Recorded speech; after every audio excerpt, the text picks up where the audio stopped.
And our next guest speaker is Trina Foster, and she's the Executive Director of the Ontario Centre for Workforce Innovation. And she's a proven leader in the creation, management, and translation of research across a wide range of topics or areas. She's worked in a variety of environments and across sectors to demonstrate how research-based activities can inform and support relevant stakeholder communities. Her past roles all involve developing and leading multifaceted, interdisciplinary, cross-sectoral teams that use research to address complex questions of importance to society. More recently, Trina was the Director of Research and Global Academy at the Canadian Institute for Advanced Research, where she provided oversight and leadership to international research networks, as well as led the strategic development and operationalization of CFAR's activities to support tomorrow's research leaders. Trina has considerable experience in the development and execution of evaluation and performance strategies for research intensive organizations from across various sectors. And so we're very pleased to have her here and introduce all of you to the Ontario Centre of Workforce Innovation. Trina.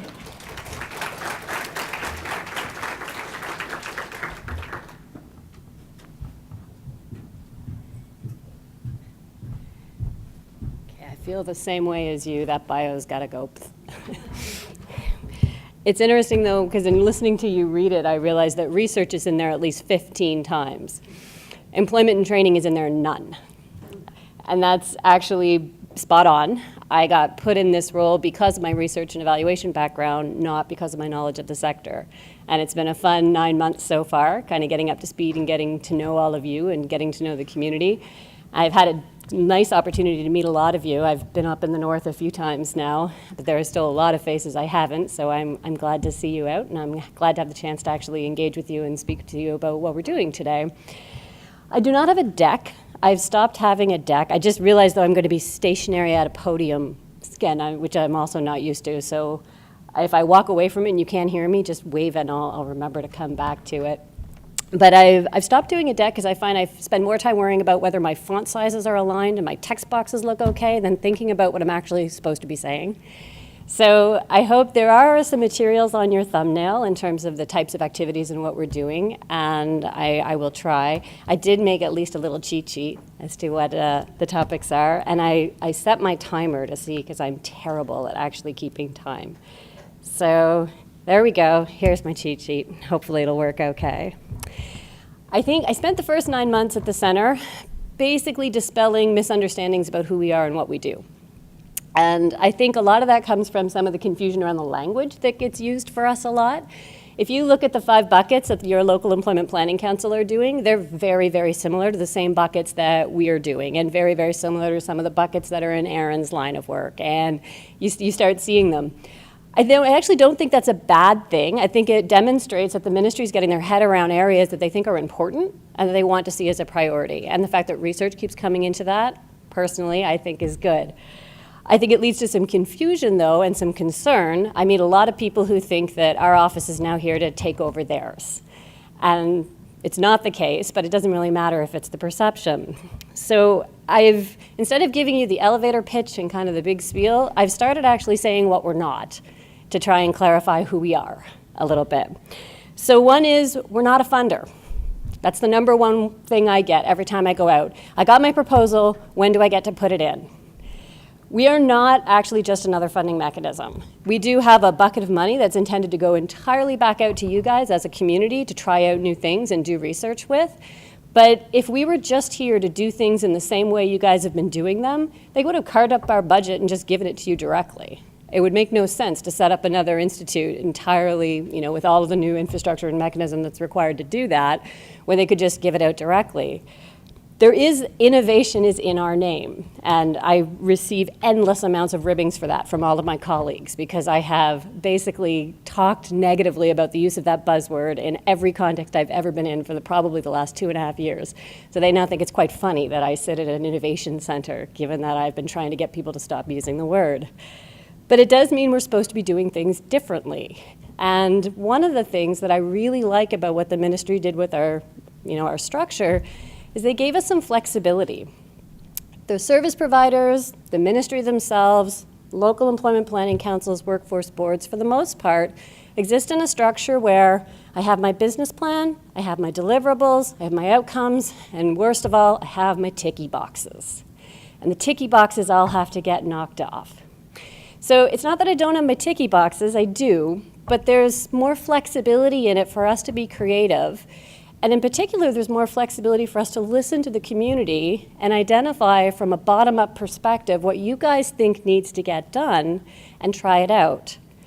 I think one of the things that I also really, and I wasn't here when they formed the center, so I can say it was brilliant that they put us in place, but it wasn't actually for me. It just aligned very well with where I think we should be. I often call ourselves the sandbox because we get to play.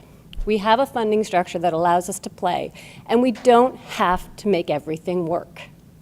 It's actually every bit as useful to learn why something failed as it is to be able to say, I launched this and it worked really well. That's where research comes in. If you just launch it and it fails, you tend to actually not learn much. But if you launch something structured and you take the time to collect the information in a meaningful way, and it doesn't work, then you've now learned something that everybody else across the province should know, which is what not to do. So research in the context of when I think of it, I blow it up a little bit. I talk about it from the perspective of it's not just the quantitative, it's not just the data. That's an important part of it, but in and of itself, data means nothing. I can launch an Employer One survey across your communities, and I can get 300 employers, and if every single one of them represents one sector, I can tell you nothing about your labor market. But a number looks good. So numbers in and of themselves need more. Numbers tend to need you. They tend to need the context. They tend to need the on-the-ground, 20 years of experience, contextual information, and qualitative stories around them to be meaningfully understood for planning purposes in your communities. So the research initiatives and efforts that we've started structuring have been looking to do that. It's been looking at ways we can get out and work with you guys and work with your local employment planning councils to take the time to gather all of the data and information into lines of evidence that can be useful for you in the community, that can be useful for planning councils, that can be useful for the ministry as they're thinking and planning and moving things forward. So what are those buckets? Because I think that's probably what's of relevance to a lot of you. We came up with 4 different types of activities.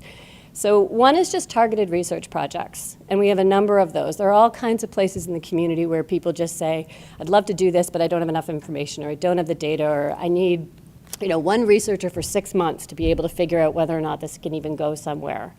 So if you go, and this is where I probably should have at least brought up the website, but if you go on our website, under our research portfolio, you'll see the opportunity to basically reach out and tell us what your idea is. And we'll take the time to come out. I'm looking for Carol because I'm working with Confederation College on an opportunity right now. I had breakfast. I think John left, but with AETS this morning. There are lots of opportunities for you guys to reach out and talk to us about your needs and what the opportunities are. There are case studies. I think I have heard so many times fantastic things that are happening in this community, and often they're almost whispered because people don't share them. For whatever reason, they either historically are worried that it's going to get a slap on the wrist, or I hate hearing this, but they don't really want their counterparts to hear it because that's their success story.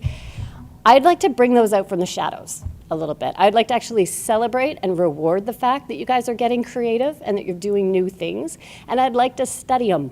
I'd like to know what they are and why they're working. It may very well be that it's a brilliant solution for you guys, and it means nothing elsewhere. And the reverse is likely true as well. There's probably all kinds of things happening in the other regions that are great for them, maybe not so great for you. Those things matter when you're actually developing programs, developing policies, making decisions for your own implementation.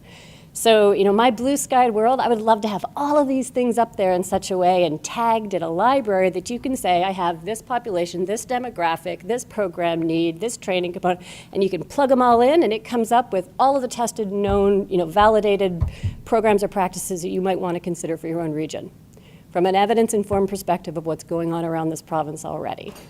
That's very, very long term. But that's where I think that we can actually get to. There are demonstration projects, so these are actually only for the service providers among you. So the Local Employment Planning Council's role is kind of helping us get them out there and get you guys excited about them. But these are sandboxes for you guys. So we listened to you, we heard all kinds of different places where you were having challenges, youth programming being one of them. So we found 5 demonstration projects that we think are pretty reflective of the various issues you guys have been looking at, and we're going to launch them. And what that basically means is you get to come on board and participate in these new service delivery models. So whether it's client-centric, integrated mental health supports, youth transitional jobs, you're going to help us co-design it. Because you guys are actually the ones that know how it needs to work and how implementation has to happen.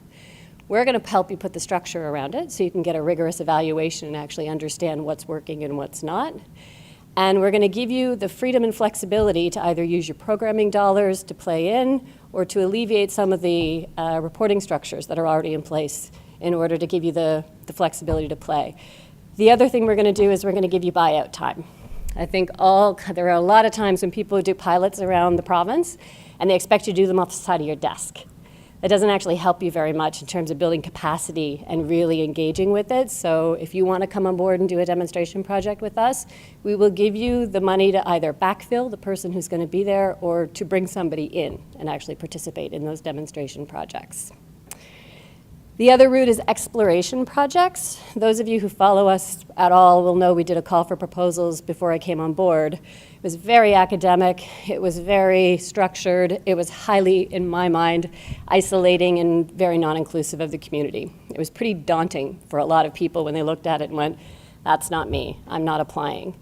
I think that's the exact wrong way to go. We have a community of people who are here that actually we want your ideas and we want to build a capacity for and a commitment to looking at projects in a new way. So that means we need to create a mechanism where you guys can actually come to the table and do that with us. So if you look online, our exploration projects, even our case studies, they don't ask you for a proposal. They don't ask you for big, drawn-out ethics board submissions. They ask you for an idea. Because that's what we actually want. We want an idea that you've started to think about it. And then we'll take the idea with you together and co-develop it into a structured project. So we also see it as a bit of a capacity building exercise. It may very well be that having come through this, you go, oh, all right, well, that's not so bad. And now you actually can access other funding channels or mechanisms because you've had the chance to kind of walk through it in a way that you had the support and the guidance to do it. So that's the explorations line, targeted demo, case study, exploration. Those are the 4. So I think they all stand on their own, but together they were an attempt to do both a bottom-up recognition of the innovations that are there, a top-down, evidence-informed approach to things we think might work in Ontario, but let's try them out, and mostly a chance to start trying some things that are new, which I think is really important because we don't often get a chance to do it. Madge had one question at the end for us when she was giving us guidance, and it was, are we here by design or accident? And I took that we as a global we, not like it's my organization. I'm here because an internal report made a recommendation and the ministry decided, okay, and funded it. I think we as a community are somewhat here by accident. I think the local employment planning councils, and this is the world according to Gump, where Gump is me, so take it with a grain of salt. But you guys were a pilot that were launched. We were a recommendation that got supported. I don't even call us a pilot, I call us an experiment. I don't think we even rank up at pilot yet. HSW came out of a report. So, no, probably not a targeted strategic plan, but man, it's an opportunity. If you look at all of the things we can do and the complementary nature, the types of projects, we're working with the LEPCs on LMI projects that will inform HSW. We're working with delivery on demonstrations that could inform programming implementation. We're working with the community on bringing forward your great ideas and building a capacity for and a commitment to new things.